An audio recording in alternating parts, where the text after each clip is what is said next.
Tucked away in the scenic valleys of the southern Appalachian Mountains, you can find a type of agriculture which takes advantage of an abundant natural resource: water.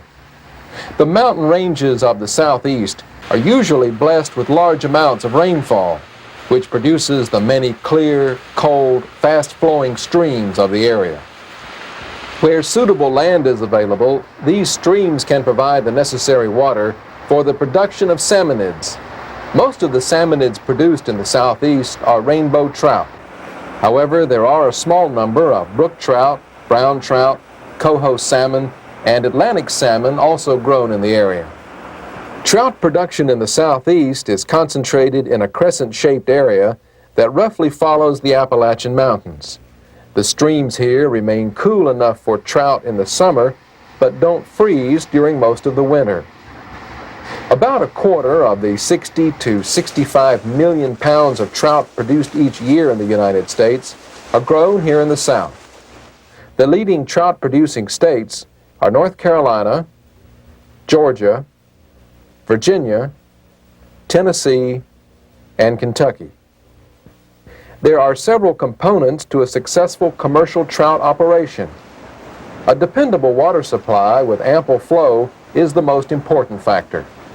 Also, the water must have a suitable temperature, proper pH, and high levels of dissolved oxygen.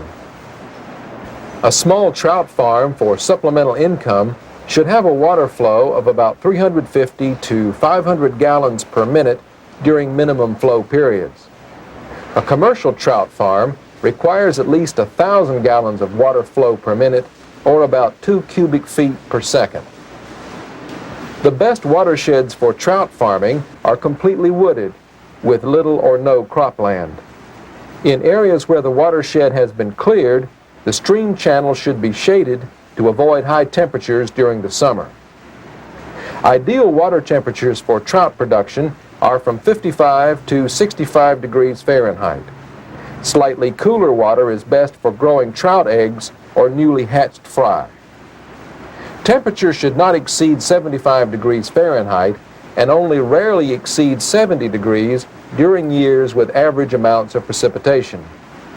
The majority of trout farms in the South use surface water supplies, which are very low in dissolved mineral content and tend to be slightly acidic. Trout are very tolerant of a wide range of dissolved mineral contents, and in fact are grown in seawater where temperatures are favorable. Ideal water conditions for trout will have an alkalinity and hardness levels from 75 to 100 parts per million and pH values from 6.5 to 7.5. Waters with pH values above 7.5 will grow fewer trout because of the increased toxicity of dissolved unionized ammonia. In a few areas of Virginia, Kentucky, and Tennessee, large springs provide most of the water for trout production. These waters usually have an alkalinity and hardness above 100 parts per million and pH levels above 7.0. Trout production in more alkaline waters will depend on the pH and its effect on ammonia toxicity. The water that enters the trout farm should be saturated with oxygen. Oxygen levels are rarely a problem in trout farms using surface waters until after the water enters the system. On the other hand, spring or well water often contains lowered oxygen levels and excess dissolved carbon dioxide and nitrogen. These excess gases must be removed and oxygen added to the water before it's used to produce trout. Since most of the water suitable for trout production can also maintain wild populations of trout, their presence is one indicator of good water quality. The slope of a raceway site should be gentle enough for ease of access, yet provide a minimum fall of approximately 3 feet between raceways for aeration. On a typical trout farm, a 4 to 10% grade is suitable for raceway construction. On sites where the slope or area prohibits raceway construction, small earthen ponds or races are often constructed. These types of systems are more difficult to manage but can produce a good quality fish. The components of a typical trout farm include a water diversion or intake structure. The diversion for a trout farm is a low-head dam with a lowered slot and attached collection box where the piping to the farm is housed. A perforated metal screen covers the collection area to prevent fish and debris from entering the system. Water entering the collection box through the screen is piped to the farm. Excess water flows over the screen to wash away debris. The water enters the trout farm in a small distribution area called a head box, which is kept free of fish. The water then flows by gravity through the remainder of the tanks on the farm. Fish are kept within each tank by screens placed at each end. These screens must be kept clean to allow free water flow. At the bottom of the raceways, there's an area for settling and removal of solid waste produced on the farm. This waste can be used as fertilizer on crops. In the South, growing trout usually begins with the purchase of trout eggs from a farm which specializes in their production. Most of these farms are located in the Pacific Northwest. Trout eggs are incubated by the supplier until the embryos have developed eye pigmentation and are hardy enough to withstand shipping. These are referred to as eyed eggs and will hatch in 4 to 7 days depending on water temperature. Trout eggs are disinfected with an iodine solution and the temperature adjusted to match the hatchery temperature before they're put into an incubator such as this upwelling unit. Vertical tray incubators are also used. The hatching rates of trout eggs depend on water temperature, but will usually be completed within 2 to 4 days. The newly hatched trout, or sac fry, are kept in shallow water until they begin to swim up, approximately 2 weeks after hatching. When most of the trout have begun to swim, they're ready to be fed a prepared trout diet called starter mash. This is a finely ground fish food containing about 50% protein. At this stage, the fish need to be fed as often as possible. Most hatcheries feed at least on an hourly basis. As the fish grow, the number of feedings per day can be reduced. When they grow to about 2 inches long, they still need to be fed 4 to 5 times per day. At about 2 to 2.5 inches in length, the fish will weigh slightly over 2 grams each, or about 200 to 250 fish per pound. These fingerling trout are then moved out of the hatchery and into the commercial production system.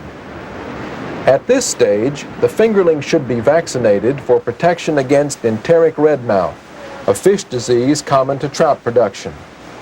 Once at the farm, trout need to be fed and cared for, much like any other livestock. First, the fish must be stocked into the tanks or ponds at an appropriate density, so they'll have sufficient oxygen and plenty of room to grow. In order to stock the right number of fish into each tank, a trout farmer should have an idea of the carrying capacity. This carrying capacity is dependent on fish size and feeding rate, and on several water quality factors such as oxygen content, temperature, water flow, and volume. A number of different formulas have been devised to calculate carrying capacities, taking into account oxygen consumption, rate of increase in fish length, water volume and temperature, feeding rates, and other factors. In general, trout farms are designed to completely exchange the water in each tank in 6 to 10 minutes. With this rate of water exchange, trout farmers can stock and maintain trout at between 4 and 7 pounds of fish per cubic foot of water volume. Dissolved oxygen, suspended solids, and unionized ammonia concentrations are the primary limiting factors on trout farms in the South. However, in the slightly acidic water of the southern Appalachians, ammonia levels are rarely a problem. Tank loading should be decreased when oxygen levels at the outflow remain below 6 parts per million. Every trout farm should have a dissolved oxygen meter to take these readings. During the production cycle, fish should be graded periodically to maintain uniform sizes. Trout are usually graded 4 times during the period from fingerling stocking, about 3 inches, until they reach a marketable size, usually 12 to 16 inches. The simplest graders are made of wooden frames that are as long as the raceway is wide and a little higher than the water is deep. Pieces of aluminum tubing, PVC pipe, or smooth wood are spaced at regular intervals across the frame. The grader is put into the top of the raceway and the fish are crowded down toward the tail screen. Fish that are too large to pass through the bars remain at the bottom of the tank. The smaller fish swim through the bars and remain in the same tank. This method works best with fish larger than 2 to 3 inches long. Grading smaller fish is not usually necessary and will be stressful for the fish. Earthen ponds provide much more of a challenge in managing fish populations than raceway systems. Most often, the fish are stocked into earthen ponds at 4 fish per pound or more and are not graded until harvested for market. The carrying capacity of an earthen pond can be estimated similarly to a raceway system if the water exchange rate is approximately 30 minutes or less. The carrying capacities of earthen ponds are best determined by measuring the oxygen content of the pond and outflow waters and maintaining good production records. Good nutrition is an important part of growing quality trout. Feed for fry and fingerlings should contain approximately 50% protein and 15% fat. Feed for larger fish should contain about 40% protein and 10% fat. The switch to the lower protein formulations usually occurs at the transition from a crumble feed to a pelleted ration, called a grow-out or production diet. Several brands of high-quality commercial trout feed are available in the Southeast. The primary goals in feeding trout are to grow the fish as fast and efficiently as possible with the least degradation of water quality. The amount of feed a trout eats is dependent on water temperature and fish size. During normal production, trout should be fed every day. Due to higher metabolic rates, smaller fish need more feed relative to their body weight than do larger fish. Fish in warmer water need more feed than fish in cooler water. The minimum temperature for growth in trout is approximately 38 degrees Fahrenheit.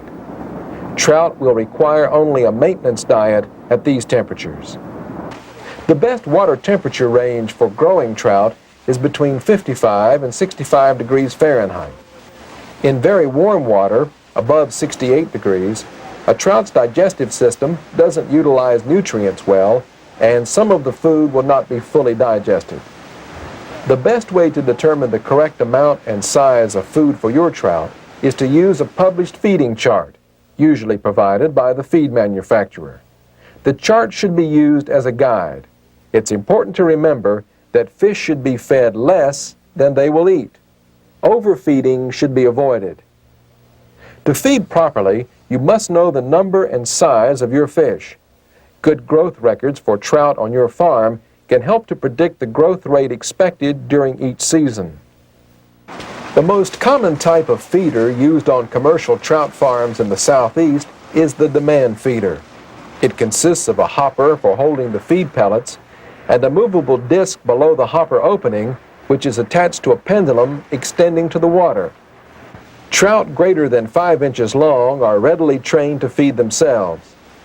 With careful adjustment of the feeders, rapid weight gain and efficient feed utilization can be attained. There are several advantages to the demand feeder. They can eliminate the sharp oxygen decline which occurs just after hand feeding. Care must be taken to adjust the demand feeder properly to prevent overfeeding. Hand feeding can give the best food conversion rates, but requires a greater amount of labor. When feeding by hand or with a mechanical system, the feed should be distributed throughout the pond, making sure that feed does not accumulate on the bottom. In concrete tanks, trout will feed on some of the pellets which fall to the bottom, but trout will rarely pick up pellets from the bottom of earthen ponds. A change in feeding behavior is one clue that there may be a problem with the trout, such as low oxygen levels or the outbreak of a disease. Determine the cause of the problem quickly and take immediate action. At times, feeding should be restricted or stopped altogether, such as when water temperatures drop much below 40 degrees Fahrenheit or rise much above 68 degrees. Feeding rates should also be cut when the fish are sick. They should always be kept off feed for at least 24 hours before grading or transporting. If the fish are to be moved a long distance or are to be processed, they should be kept off feed for a minimum of 3 to 4 days, longer if temperatures are low. 12 to 14 months after hatching, the trout should be ready for market. At this time, they should weigh 12 ounces to 1 pound. For fish which are to be sold as fillets, usually part of a second growing season is required for them to reach processing size. About 70% of the trout produced in the South are sold to processors. These businesses prepare and sell the fish to brokers, distributors, food stores, and restaurants. Many of the remaining 30% of the trout are sold for stocking pay lakes, private recreational waters, or sold directly to the public. Like most fish, which are farm-raised, trout are transported live to the processing plant, where they're kept in holding tanks. Once at the plant, the trout are quickly processed.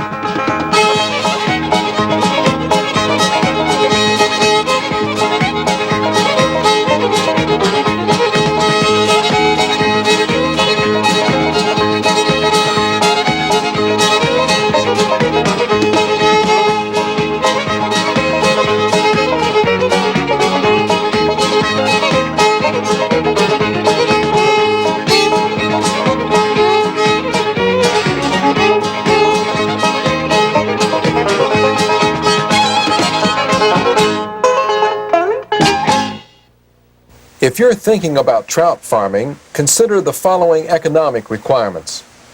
Depending on the size of the system, a typical trout farm will cost from 65 to 75 cents per pound of annual fish production to build. This does not include the price of the land. Construction or establishment costs are normally amortized over the approximate life of the farm, about 20 years. The cost of producing trout, including amortized construction costs, will range from 82 cents to over $1 per pound of fish, depending on feed costs, interest rates, and other factors. Trout production can be a profitable form of farming if the operation is well planned and well managed. It's important to check the market potential for trout in your area before making a major commitment. Also, be aware of environmental or regulatory constraints in your state which may affect trout farming. A good place to start is by talking with other producers or processors in your area.